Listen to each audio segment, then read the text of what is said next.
Hello and welcome to the Womb Centered Healing Podcast. I'm Sama Morningstar, and I have with me here Marisa Reyes. Thank you so much for joining us today, Marisa. I would love for you to introduce yourself and introduce the womb centered healing type of work that you do. Share a little bit about that, and then I'm really excited to hear more about this moon dance inspired ceremony that you're doing tonight that you were telling me about before we started recording. So please introduce yourself, and then we'll talk about that more. Yes, yeah. Well, first of all, thank you so much for inviting me on. I am here in Los Angeles where I practice with my partner. We have Purple Lotus Massage and Wellness. And I offer Tsang abdominal massage in combination with the vaginal steaming. And it's been one of my favorite things because I actually discovered it while we were traveling through Thailand, and we're just having my partner was having digestive issues. I was having reproductive issues with menstrual pains, and it's just been such a game changer where I don't get menstrual pains anymore, and I feel like my hormones are just so much more balanced, and especially when combining it with the steaming, I feel like it's just taken the practice to the next level. So it's been Wow. really awesome being able to offer that to women, especially women who are having fertility challenges, or, like it's become such a normal thing to have PMS. And I'm learning that we don't have to have these symptoms. So yeah, it's been offering these one-on-one services. And in addition, we also do wellness events. So we'll do ceremonies here, and we collaborate with other healers. And we're just all about helping people get to that space of being okay, like having a safe space to go into that state of deep relaxation. Because I find that that's when our body does a lot of the healing. So yeah. So I have some questions about that before we go into the moon dance, because I would love to hear more about your personal process. You said that you were having menstrual symptoms. I think you said you were having menstrual cramping or PMS maybe. Mm-hmm. And you were traveling and you discovered Tsang abdominal massage. And I would love to hear more about your process of feeling the benefits and the healing, how that changed, and how many, how did it feel right after the first session? How many sessions did you have before you really started to feel a difference? And then when did the vaginal steaming come into play? And then how did you discover the combination of the two and the benefits of that? That's a lot of questions. Yeah, right? So to start with the first question, when I was traveling through Thailand with my partner, we actually originally, he was having digestive issues, waking up with diarrhea every single morning. And so when we did the training, I wasn't even thinking of my own symptoms.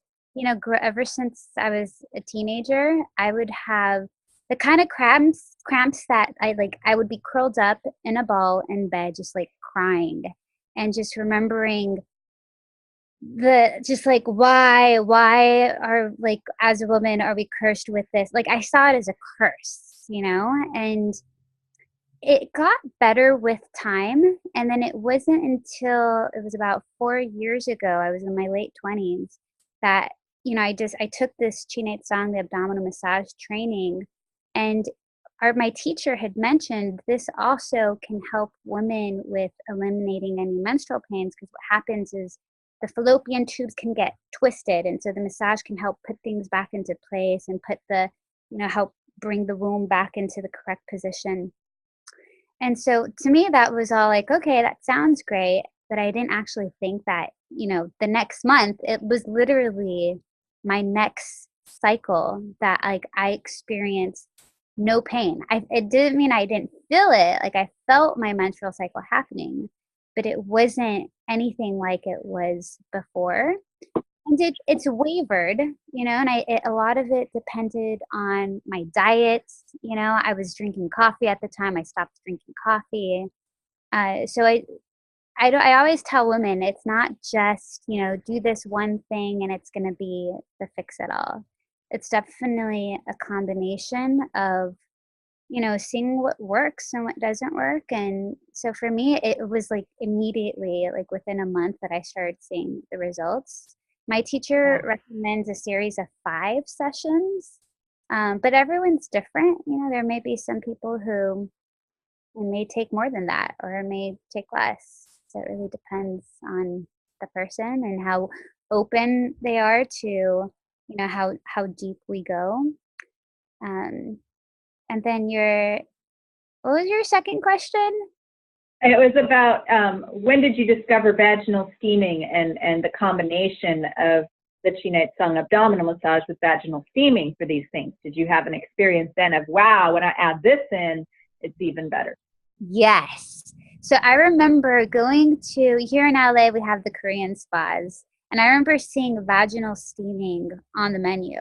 And I just remember being like, what is that? And I never experienced it. And I kept like hearing it from women here and there. And finally, one of my moon dance sisters, Sochi Ashe, introduced me to Kelly Garza and her work. And I checked out her website and just was immediately so called. And I saw she had a facilitator training. And I just found myself wanting to just like soak up all of this knowledge that she had to share. So I had done some research before that on Mayan abdominal massage and how they do the steaming before the Mayan abdominal massage. And I've been wanting to explore more of that realm. And so when I met Kelly and took her training, I was just like, I'm still going to implement this in what I'm already doing. And so immediately after my first steam I actually did it at a spa. And it was literally that next cycle. I tend to have very short cycles, like it goes for maybe like 24 or 25 days. And after my first steam, I was 7 days late for my period. My period was 7 days late. And I realized it wasn't late, it was actually extended to what it should be. And so that was when I was like, wow, to see how immediate the results were. And so that's when I was just like, all right, this is something I definitely want to be sharing with, especially the women that I'm working with. So I had a client who she had a baby and she wanted to have another child and could not conceive. And so I suggested to her, have you tried the vaginal steaming, and then you can come to me and we'll do the abdominal massage. And she did the steam. She came to me for 2 sessions of the abdominal massage. And then a month later, found out she was pregnant. So wow. It's just seeing seeing it actually work, and like, granted, it's going to be different for every woman. But it was just really exciting to see all these results. So that's when I really got excited about being like, oh my God, it's funny. My husband laughs at me because I'm constantly openly talking about vaginal steaming and not shy about it at all. We'll talk about it even with men because I'm just like, if you have a partner, and she's having, any struggle with, low libido or, getting pregnant or, menopausal symptoms, like all of that, I've just been seeing the benefits. Yeah. So many women don't realize we've lost the connection with the simple at-home treatments that we can give ourselves. A lot of women, you don't have to have a spa near you to do your own vaginal steaming, and that's why there hasn't been a whole lot of research done on it either, because nobody's going to pay for research on something that people can just do at home, right? For very inexpensive with herbs that you can grow in your garden and get at the grocery store, right? So it's hard to, though, how do you find, because what I find, I'm a vaginal steam facilitator as well, and what I find is that it can be difficult to impart how effective this such a simple treatment and practice that you can actually do yourself really is, especially for women who are having severe womb issues like severe endometriosis or are on the or severe fibroids and are on the verge of having a hysterectomy. When they're at that point and they think they've tried everything that medicine has to offer, but they haven't tried vaginal steaming, they're like, what's a pot of herbs going to do for me? Have you had experiences with helping women who were on the verge of getting a hysterectomy, then with vaginal steaming able to shift it and not have to get that hysterectomy? You know, I have a woman who, I don't know if she's already had a hysterectomy, but she's had endometriosis for the last, I think, 14 years. And I did the steaming with her and the abdominal massage. And, you know, I always tell women, like, any reaction, assuming there's certain times when you're not supposed to steam, right? But if you're steaming when it's indicated, then you can have results that may feel like your body's physically cleansing something. So I know in her experience, she felt like stuff was moving and things were coming out. And so there was definitely a shift that was happening. And I'm curious, and that's one of the things is, like, I remind women to, like, write down what's happening so you can see, because sometimes we don't make these connections. You know, we do it and then maybe we kind of forget about it. But I love to bring in the journaling piece so that we can really start to connect those dots and see how, like, if this is actually affecting it.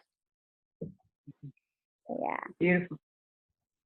Yeah. So we were going to talk about these, ways of supporting the physical body for womb-centered healing.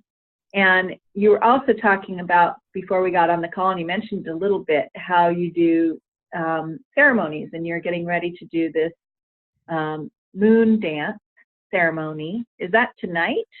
No, so the moon dance happened in October, and there are elements of the moon dance that we bring into our ceremonies that we have here.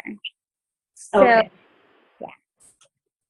So you're doing one soon So that has elements of the moon dance. So I'd love to hear more about these ceremonies and how they relate. Like, if you had a vaginal steaming client, for example, an abdominal massage and vaginal steaming client who came for to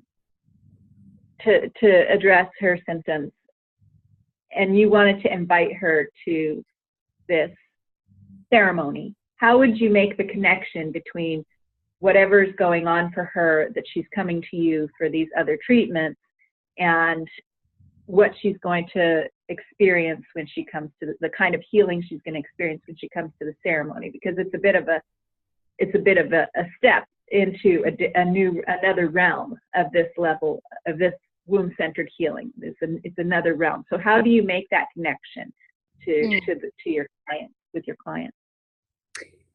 So the moon dance, I feel, definitely addresses spiritual health, right? Like the abdominal massage, the steaming, like, deeply helps the physical health. And with the moon dance, this is something that women, like, there's got to be this call to want to do the moon dance, because it's a 5-day, 4-night ceremony where we're not sleeping for 4 nights.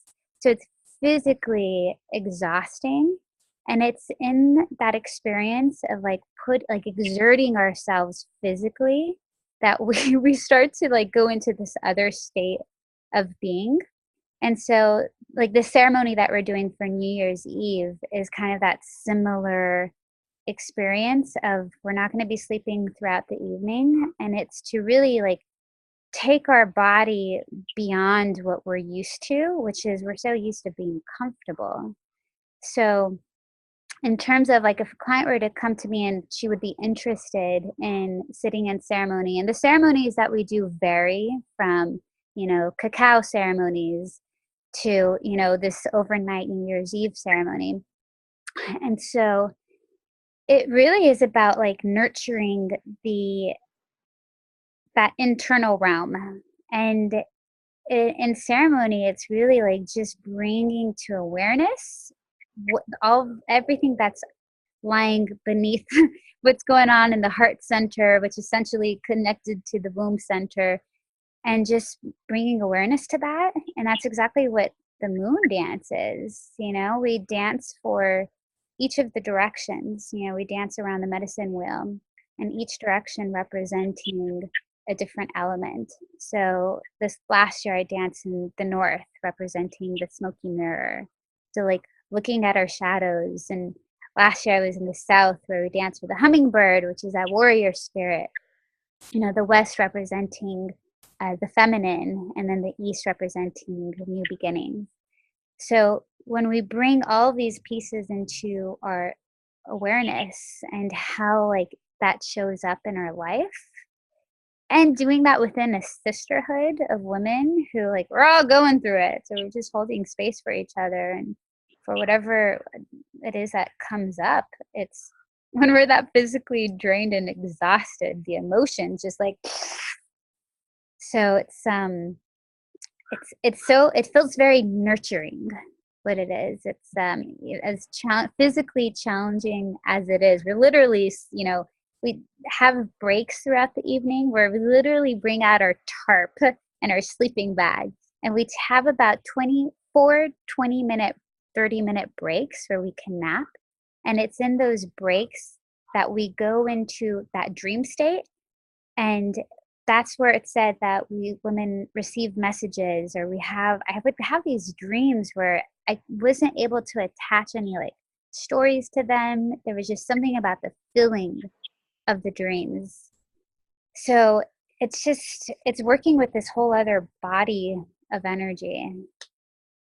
So it's been real just incredible learning the songs, and like learning to use our voice in a way where we're singing as a form of prayer. And we're sitting in the sweat lodge before the dance and after the dance. So there's a total of 8 sweats where we're physically cleansing, and just, the grandmothers are sharing, the topic for the evening, or the direction that we're dancing for. And it's a powerful experience. I just did my 2nd year, and it's a 4-year commitment. So it's been already, I feel like it's given me that fuel after my first dance to work with whatever it is that's coming up, which for me, it's been my health this last year, where I was diagnosed with pneumonia, walking pneumonia, and it wiped me out for a month, where it was just like stabbing chest pain. And I swear I felt like it was that moon dance energy that I was able to bring into like not sleeping for weeks at a time because the chest pain was so bad. And I would just sit in my living room and going into just like moon dance, like prayer, just praying for my health, for everyone else's health. And it felt like that's what got me through that month of just being so ill. So to see how it's been this really powerful support system, even when I didn't expect it to be. I thought, okay, I'm going to go to moon dance. I'm going to have this experience in this, 4-night, 5-day time span, not realizing how much it's going to actually come into play for the rest of the year. So. Wow. And so once you attend one of these 5-day, 4-night moon dances, or is it after you've attended 2 that you're allowed to or condoned in sharing aspects of the ceremony or similar ceremonies, or did you get that initiation elsewhere before you went to the moon dance? I had my madrina Giselle. She had shared before going into it, just like the what to expect, and to kind of just mentally and emotionally prepare me for it. So I had heard about it before, and when she had first shared, we have a mutual friend, and when our mutual friend Bonsai told me, oh, my friend Giselle, who's a moon dancer, like instantly was just like, what is that? And I have no idea what it is, but I know that I want to be that. I want to experience that. And so when I first met her, I just had so many questions for her about it. And so she was so open to sharing and kind of just giving me an idea of what, the experience was like. And just immediately it was like, yes, I would love to be a part of that. And so she's a pipe carrier. So uh, a woman can choose to be a pipe carrier, and then she can invite other women to the dance. And so I have chosen to not take on a pipe yet. I'm like wanting to give it another year to really learn more about the dance and just be more in the tradition before I take on this huge responsibility. But really the intention of the pipe carriers is to like come together. They pray every full moon with the pipes, and she hosts full moon fire circles for women every month, and she brings out the pipe and we pray together. And we know that there are women all over the world who are also pipe carriers who are doing the same. So it's just yeah, it's like so comforting to know that. Right. And so you're doing this overnight New Year's ceremony with her, and she's the pipe carrier host, and then you're helping her put on this ceremony. Yes, and it was inspired by another friend, Christy. So there's actually 3 of us who are collaborating to put this evening together. So beautiful. Mm-hmm. Beautiful. And so my question is, I have a tricky question. Okay. So I know that you talked about having short cycles and how the vaginal steaming on the first round lengthened your cycle to the healthy length of a woman's cycle. Okay. And I know from my own personal experience and from the training in Kelly Garza's peri-steam hydrotherapy facilitator training, that this short cycle is a sign of uterine exhaustion. Mm-hmm.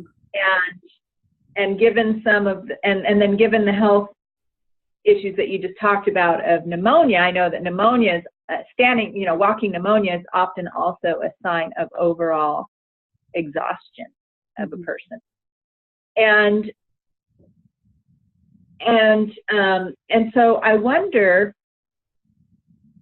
you said that during the moon dance that you're actually deliberately taking your body to the point of exhaustion for this cleansing process and this emotional and spiritual healing process to be facilitated.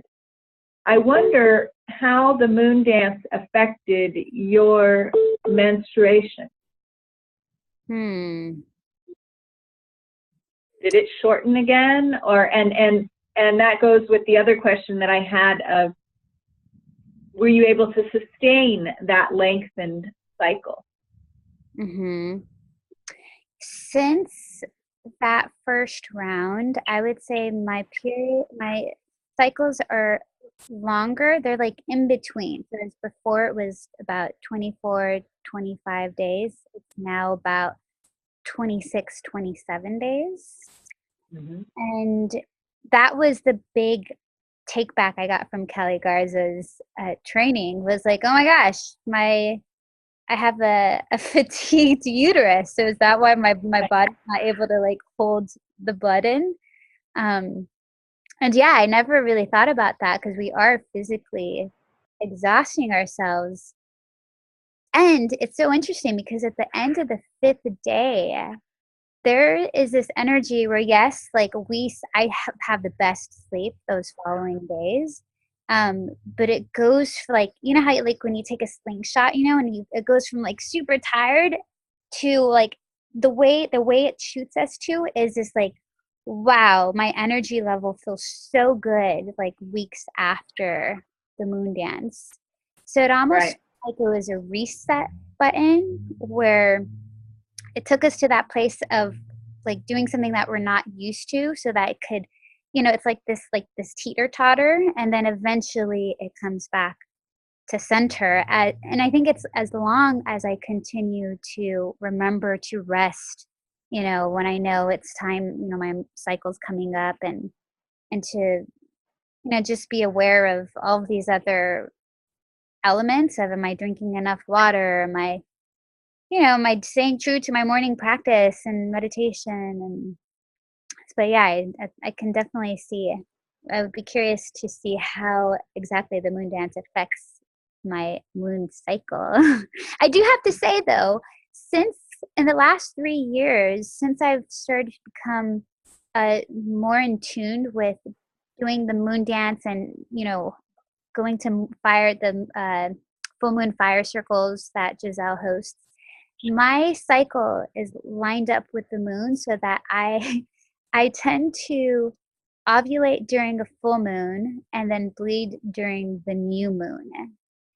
And that's something that I had never paid attention to in my ever until starting about 3 or 4 years ago. So that's been interesting. Yeah, and I found that to be the case too, is as I'm lengthening my cycle and being more nourished, it's also making my cycle more stably correspondent with the moon cycle, like you just described, ovulating on the full moon and menstruating on the new moon. Whereas when I would have shorter cycles, it would never quite make it. And so I was always sort of flipping back and forth between the full moon and the new moon. And sometimes my cycle would be really short because the full moon would draw me to menstruate at the full moon. And it got close enough to that with the timing, right? And then it would get, and then my cycle would be a little short of the full moon the next month, a little shorter of the full moon the following month. And then it was close enough to the new moon that the new moon pulled it to the new moon and made it even shorter that month, And so I was always having these big swings back and forth between the full and new moon with my menstruation. And I feel like that's evening out. Like I may be more solid on the new moon menstruating each month. We'll see. But as I'm lengthening my cycle, it's less likely to make that big swing. And so I wonder, I guess you didn't really track it when you went to the moon dance, your cycle these last couple of years. Did you see? Because I know when I travel, which is another energy exertion, like I went on a pilgrimage to England, and so that involved a long flight where I didn't get very much sleep twice, and traveling and really exerting myself. I was gentle, but more than I usually do. And my cycle was short. That was the shortest cycle I had all year, was the month that I traveled overseas. And so I'm wondering if you continue to track your cycles, if you noticed, oh wow, this month that I did the moon dance, how did it affect your cycle? Or did you not track it as much that month?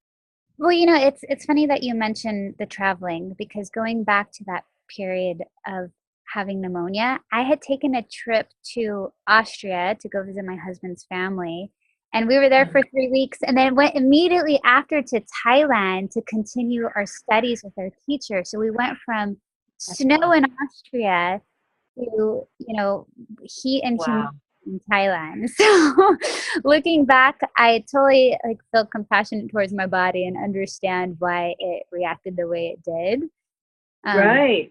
But that definitely is a huge factor. Right. And there's this whole other element of when we went to Thailand, I continued. So there's a next level of training beyond the Chinate Tsang abdominal massage, which is called Karsai Tsang. I don't know if you're familiar with this. It's Karsai Tsang. It's Karsai. And then no, that's so this is a genital massage. It's completely therapeutic, and it We did the training with each other because we were so curious. I had spoken to women who had received it when I was in Thailand years back, who said they feel like every woman should experience this at least once. And so I had some friends here who were having some struggles with, sexual trauma. And, I feel like with that comes all these other ailments of, bacterial infections and yeast infections and all this stuff. So I was so curious to learn about this modality, and then learning about it and receiving it, boy, did it open up something. Just that, like, all this stuff where I didn't even realize. I was like, I didn't, it was such an extreme experience of, like, we don't do that here in the US that I know of, right? Like, I'm a certified California massage therapist, and that is a red zone. Like, you do not touch the vagina or the penis, the testicles. And so to go to Thailand, where this is part of their healing practice, and to experience that was just so fascinating to see. They call a healing crisis, where I ended up getting shortly after pretty sick after that with diarrhea and vomiting, and I realized it was a lot for my body. And so, I mean, that's like a whole other topic of conversation, but we could do a whole nother podcast episode just on that. But I will just mention that actually there are modalities that do do physical touch therapy in the genital area that are available here in the United States, in case anybody's listening to that going, I want to do that, but I'm not going to Thailand. So you can look for sexological bodywork therapists. And I don't know if you've heard of that, but I know there's quite a few in LA. There's also pelvic floor physical therapy. And also there are modalities.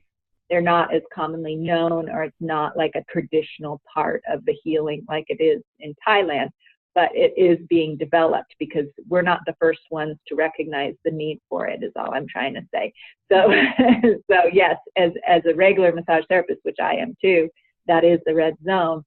And a lot of massage therapists have gotten to the point saying, I've received all this massage and my yoni is crying out for that kind of attention too. And so there are modalities that have developed out of that need. So I just wanted to mention that we don't have to go to Thailand, although going to Thailand would be great. So thank you so much, Marisa. I just wanted to thank you again for sharing so candidly and openly about your journey with womb-centered healing and all of the things that you've explored. It's so inspiring, and I'm really grateful that you agreed to join me on the podcast, and we might need to do it again because we just opened up a whole big can of worms at the end of the conversation here that we may need to do part two. So I'd just like you to share one more time. You mentioned your website, I think, earlier in the call, but I just wanted you to share real clearly again in case anyone listening wants to get in touch with you if you're in the LA area and want to get in touch with Marisa. Sure. So can you share? Yeah, so our business is called Purple Lotus Medical Massage and Wellness, and the website is www.purplelot.us. So it spells Purple Lotus with a dot between before the U. So gotcha. Yeah. Yeah, I figured that out after looking at your website. That was like, oh yeah, that's not Purple Lot, it's Purple Lotus. It's just got a dot in there. It was trying to be clever. Okay. Yeah, very clever. I love those clever naming strategies. All right, well, wonderful. Thank you so much once again, and thank you, listeners. Again, I'm Salma Morningstar, and if you want to reach out to me about any of this, you can reach out to me at my website at www.wombcenteredhealing.com. You can sign up for the mailing list to get notifications about new episodes of this podcast there, and all kinds of other wonderful events that we host in the temple online. So thank you for joining us, and we'll see you again soon.